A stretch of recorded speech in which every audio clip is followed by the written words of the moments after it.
व्यक्ति को सदैव बुराई से बचकर रहना चाहिए।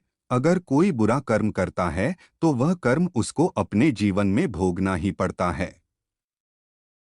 जिस प्रकार बछिया झुंड में भी अपने मां को ढूंढ लेती है, वैसे ही कर्म का फल आपको हजारों के भीड़ में भी ढूंढ लेगा। श्री कृष्ण वह कण कण में निवास करते हैं। छोटे से छोटे जीव के हृदय में ईश्वर का वास होता है।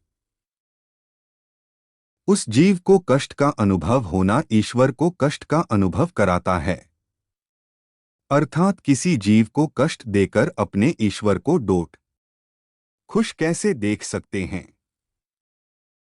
जो कृष्ण का दास हो जाता है वह अपने आराध्य से ऐसे दिन ना दिखाने की कामना करता है जिससे उसमें कभी गुरूर आ जाए। वह तो अपने कृष्ण का सेवक बनकर ही जीवन सफल बनाना चाहता है। कृष्ण अपने भक्तों को कर्म का मार्ग दिखाना चाहते हैं। वह कहते हैं अपने कर्म समाज के प्रति और मानव कल्याण के प्रति केंद्रित करते हुए करो। बाकी फल की चिंता मत करो, उन सभी कर्मों को मुझे समर्पित करो। इस मार्ग को अपनाकर तुम मुझे प्राप्त कर सकते हो, मेरे प्रेम का भागीदार बन सकते हो। जो दुष्ट लोग होते हैं वह कठोरता से ही मानते हैं, उनको समझाने के लिए कठोर व्यवहार करना आवश्यक है। अगर समझाने मात्र से दुष्ट समझ जाते तो बांसुरी बजाने वाला कभी महाभारत नहीं होने देता।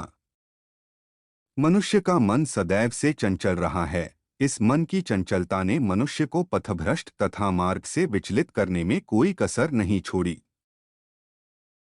जो व्यक्ति अपने मन को नियंत्रण में नहीं रखता वह धीरे धीरे स्वयं का शत्रु बन जाता है।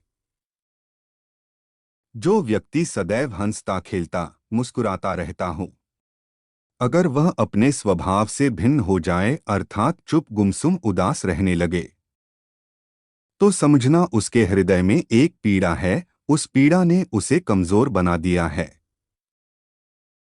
जिस व्यक्ति के पास संपूर्ण धन दौलत ऐश्वर्य वैभव सब है मगर संतुष्टि नहीं है, उस धन दौलत का कोई अर्थ नहीं।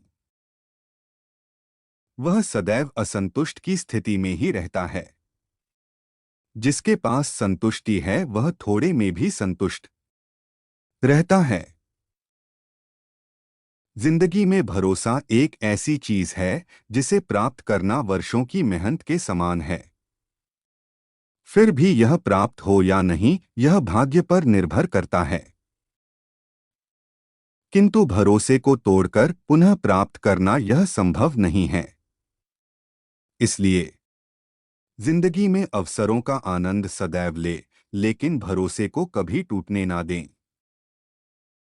प्रेम कभी ना समाप्त होने वाली प्रक्रिया है। जिस व्यक्ति को प्रेम हो जाता है वह फिर जीवन और जीवन के बाद भी प्रेम के वशीभूत रहता है। प्रेम को प्राप्त करने के लिए त्याग तपस्या और योग का सहारा लेना पड़ता है।